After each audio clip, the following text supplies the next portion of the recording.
Brakatha Yahweh Yahweh Shai, Brakatha Yahweh Yahweh Shai, Brakatha Yahweh Yahweh Shai, Brakatha Yahweh Yahweh Shai, Yahweh Ba'ashem Yahweh Shai, Barak, Warapah, Wakazak, to the apostles, elders, and the brothers throughout the four corners. Say shalom. And I got another lesson. It's gonna be a quick lesson about this guy Trump. I'm gonna call it the Trump update. Donald Trump, as of late, things are looking real crazy in his cabinet, and the situation with the pipeline too. There's something that new development happened during this week. So I'm gonna start here. We all remember when Trump signed the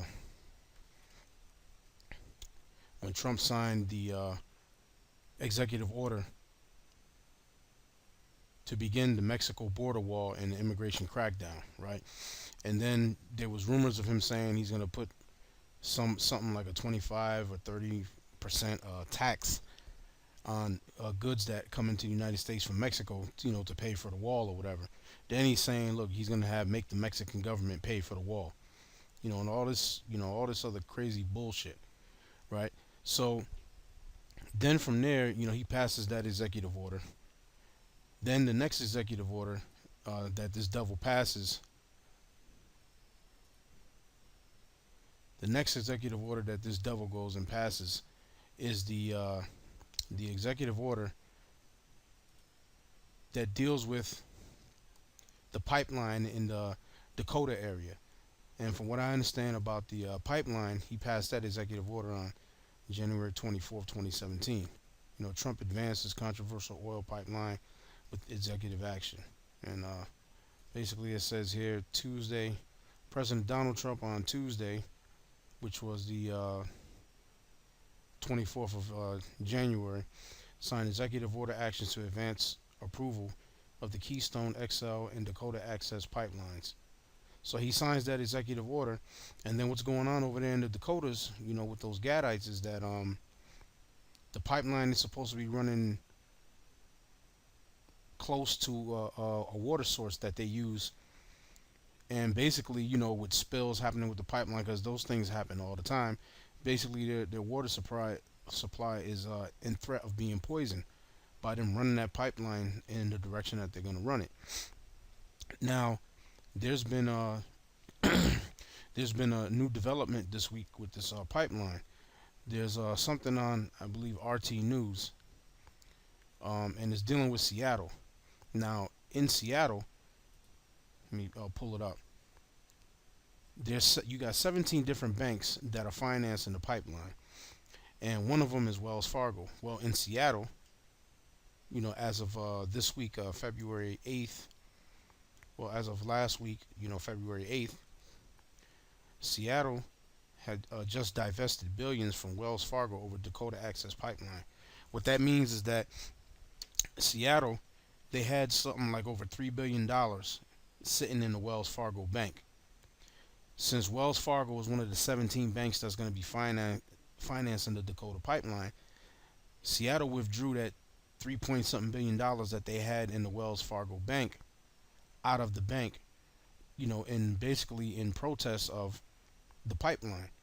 And this is something that's going to follow, with other communities doing the same thing with other banks that are involved with this pipeline. So this thing is not going to go as smooth as Trump wants it to go. I'm gonna just read a little bit of this. It says, the movement to stop the controversial Dakota Access Pipeline through financial activism took an important step forward today as the Seattle City Council voted 9-0 to approve a bill that terminates a valuable city contract with Wells Fargo. The bank, one of the largest in the United States, has provided more than $450 million in credit to the companies building the pipeline. The move makes Seattle the first city to divest from a financial institution because of its role in the Dakota Access Pipeline, a $3.8 billion project that would run from western North Dakota to Illinois and is fiercely opposed by the Standing Rock Sioux tribe. Wells Fargo is one of 17 banks directly financing the project. So from what I understand, Each one of these 17 banks, I believe, is um, loaning 120 million each to the builders of the pipeline so they can build the pipeline. Now, what the people, or what Seattle, the city of Seattle, did was they divested, meaning they pulled their money, which is in the range of something like 3.2 billion or something like that, out of the Wells Fargo Bank in protest of them financing the pipeline. So that's a monkey wrench. That's a monkey wrench that's thrown into the Trump plan. As a matter of fact, I'm gonna read down here because it gives the numbers here. It says the current divestment campaign began at the individual level as people withdrew funds or closed accounts, a tactic that has taken more than 57 million out of DAPL, which is Dakota Access Pipeline Financing Banks, so far, according to the website Defund DAPL. But as divestment spreads to municipalities, tribes, and universities, the amount of money at stake becomes much larger. About 3 billion moves in and out of Seattle's accounts with Wells Fargo each year, according to the Seattle Weekly. People might argue that Seattle's $3 billion account is just a blip on the radar for Wells Fargo, but this movement is poised to scale up, said Hugh McMillan, a senior researcher at the environmental nonprofit Food and Water Watch. I think you'll see more cities following Seattle's lead. That's the point. So that's about $3 billion in business that they basically withdrew their money out of the Wells Fargo Bank in protest of the Dakota Access Pipeline. So even though Trump signed that executive order for the pipeline to pass, it's not going according to plan and how he wants it to go. Then meanwhile, we all know about uh, Donald Trump had when he signed the travel ban. So when Donald Trump then he passes the executive order for the travel ban, now you have a judge that basically blocked the travel ban, and basically Trump is saying, look, Donald Trump travel ban, blame judge and courts if America is attacked. President hits out ahead of legal battle, right? So I'm gonna read down a little bit. President Trump has declared that the judge who blocked his travel ban will be responsible if America is attacked. Mr. Trump said Judge James Robert had placed America in peril by allowing citizens of 7 Muslim majority countries that had been barred from entering the U.S. to come pouring into the country. So basically, the executive order he signed for the travel ban, you got people fighting against that. So basically, what is this that's going on? Basically, you got a house divided against itself. The house is divided against itself. America is divided, even though you Edomites on the whole are the ones that elected this guy in there. You guys are divided as a country against this guy Donald Trump. That's what all of this stuff right here means. Matter of fact, quick scripture, Matthew's 12. Matthew's 12. Matthew's 12. Okay.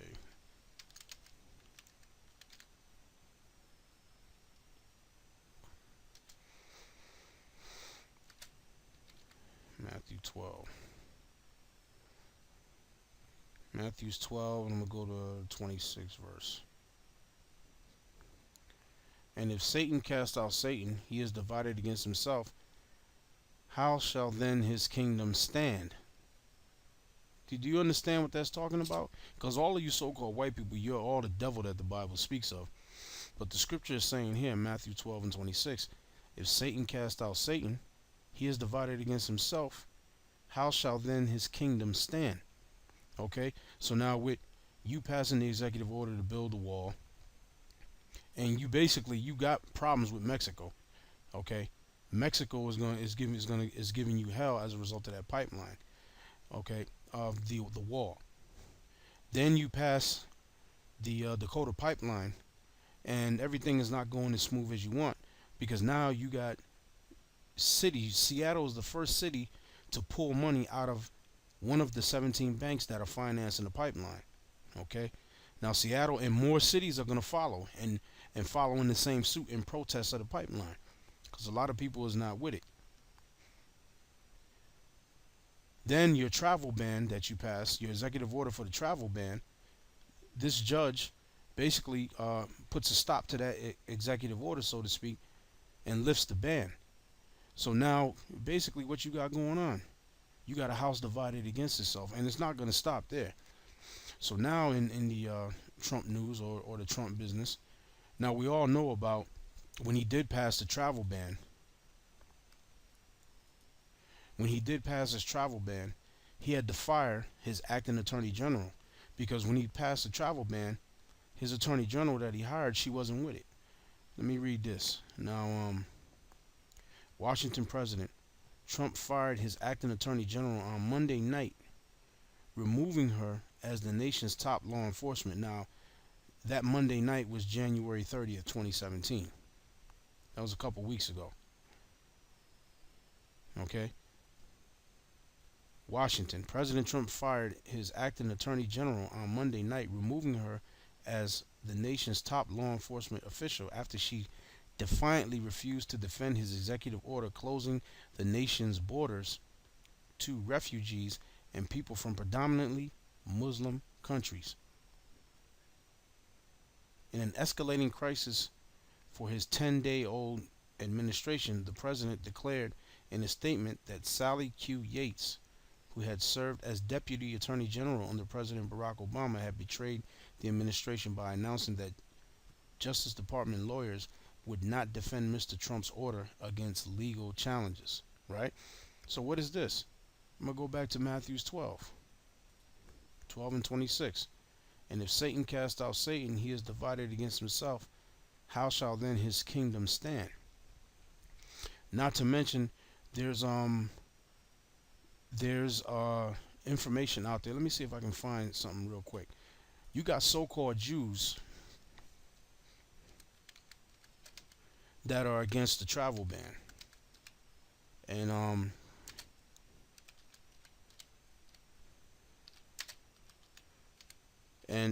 basically saying that they're against the travel ban because they're immigrants that came to this country just like anybody else, and they're actually protesting Trump's travel ban. Let me see if I can let me click this right here. Click this one right here. Look at a little bit of this. So basically, you got a house divided, man. And this house is divided, and it's against this guy Trump's administration. Let me see. Let me see if I can scroll down. If Satan don't get on my computer. Israelis protest Trump travel ban, citing history of Jewish refugees. January 29, 2017. So that wasn't too long ago. All right.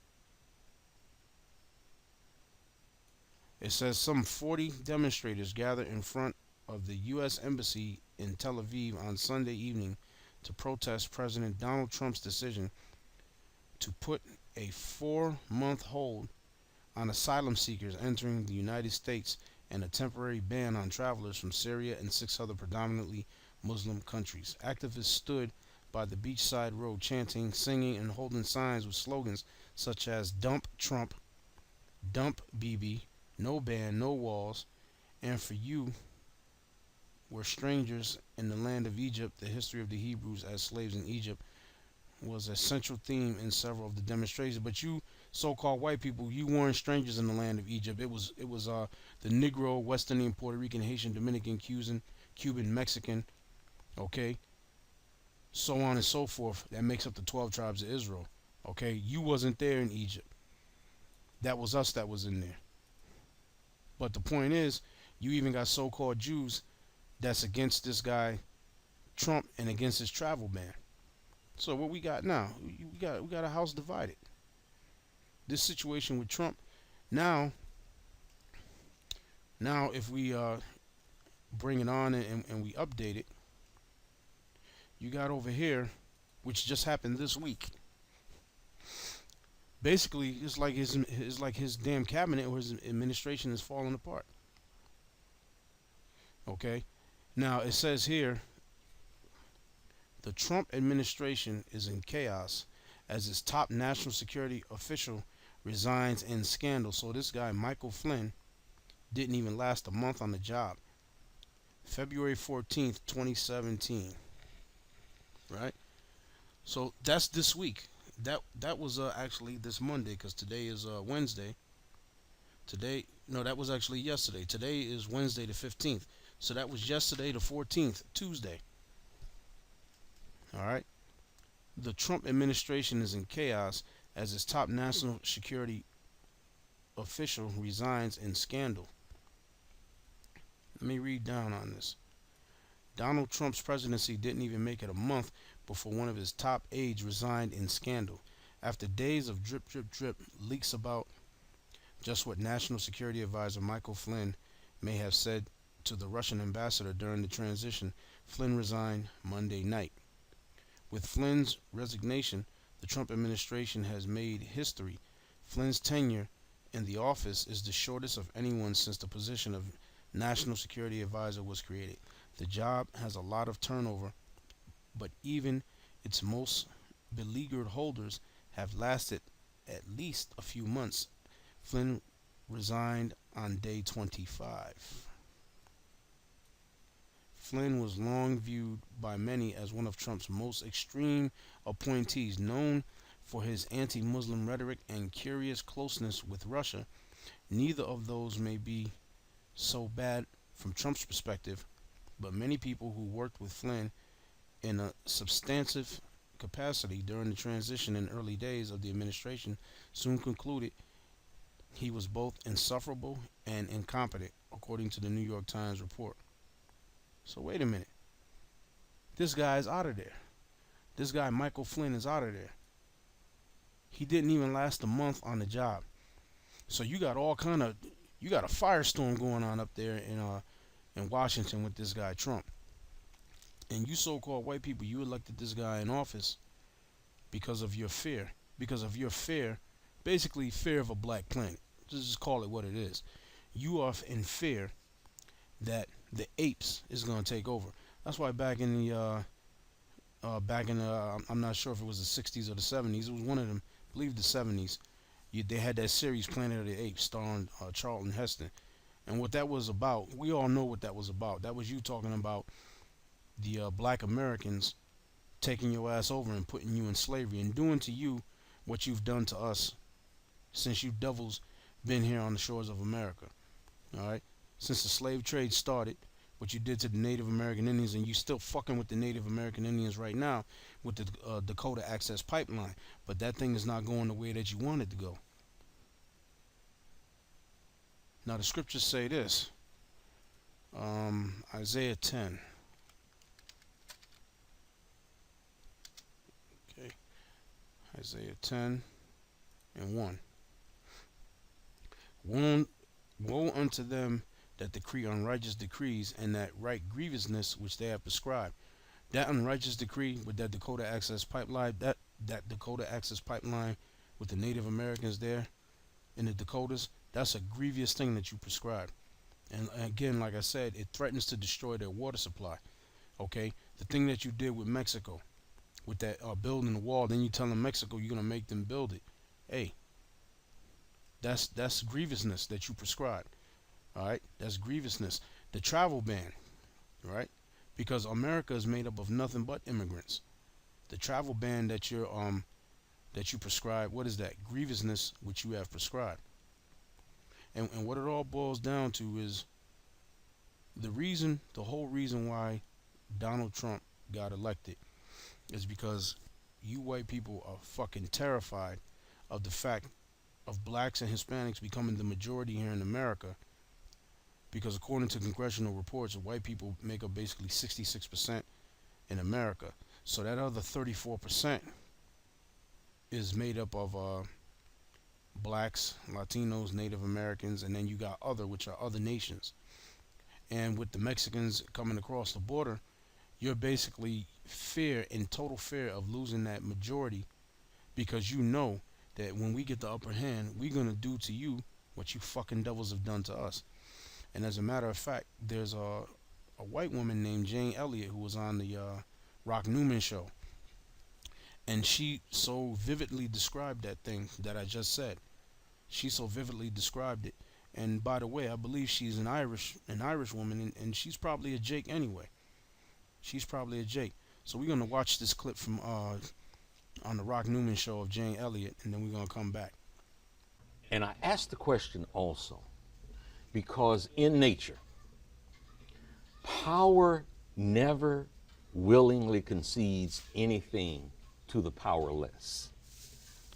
Unless you're in the situation that the United States is in right now, and the situation that people like Ben Wattenberg are scared to death about. You need to realize that within 30 years, white people will have lost their numerical majority in the United States of America.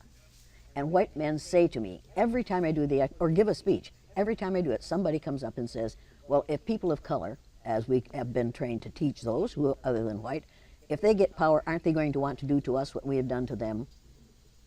And do you think that that is the root fear Right now it is. that pervades the land, and especially in a very high profile way, the political landscape? Donosaurus T. Rump is trading on that fear. What's his name again? I call him Donosaurus T. Rump because he is like a rump, no doubt about it. I'm furious about what he's doing. And he is trading on that very fear. When he says we're going to keep those people from south of the border out of this country, he is trading on that fear of the loss of white power. I want to come back there. White I want to numbers. I want to come back to that. So you watched that clip, and she told you straight up that basically Trump basically is he ran, and basically he got elected on the fear of white people, fearing the fact that black people are going to do to them what they've done to us. And that's your fucking fear here in this country, you fucking devils. And this is what the Lord said. This is what the Lord said. Galatians, the 6th chapter. Let's see what God has to say about this.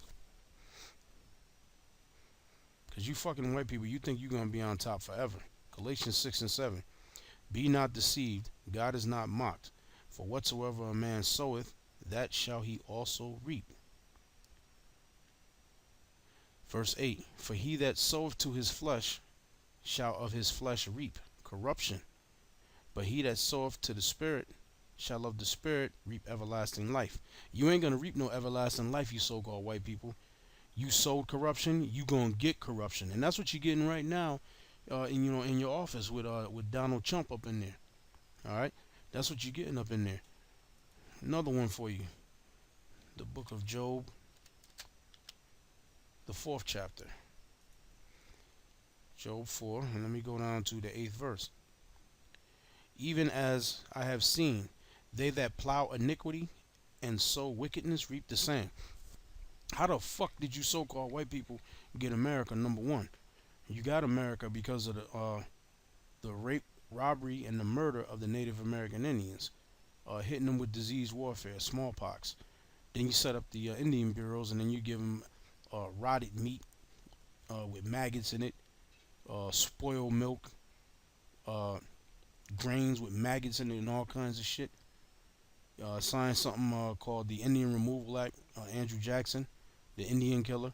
You made people walk from fucking Florida out to the Black Hills, the Trail of Tears. That's how you got America. You brought the Negro over here to work your fucking fields in the South and throughout the different islands, Haiti, Puerto Rico, Jamaica, the different islands, to work the sugar cane there. These are the seeds that you have sown for the last 500 years. What the fuck do you white people think that you're going to get in return? What you're going to get in return is what you gave out. And it's coming. It's coming, you fucking devils. Last scripture. Revelations 13. Ended off with this note. Revelations 13, 9, and 10. If any man have an ear, let him hear. Verse 10. He that leadeth into captivity. What is captivity? Slavery. How'd the Negro get over here to America? On cargo slave ships. He that leadeth into captivity, slavery, shall go into slavery. So you led us into slavery, you going into slavery. So your fear of a black planet, your fear of the monkeys taking over, your fear of the apes taking over, is going to happen. He that leadeth into captivity shall go into captivity. He that killeth with the sword must be killed with the sword. Here is the patience and the faith of the saints. And with that, there's pretty much nothing else to be said to it. Welcome to your future, which is captivity, so-called white man, woman, and child. Into the 12 tribes of Israel, I say shalom.